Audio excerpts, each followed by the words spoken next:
اختصاصی دارک موزیک 78 ریمیکس بای سعید شریفی.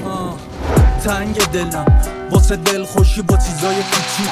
واسه یه خنده از ته دل، واسه ذوقی که داشتم برا رسیدم به آرزو که رفت ته گل،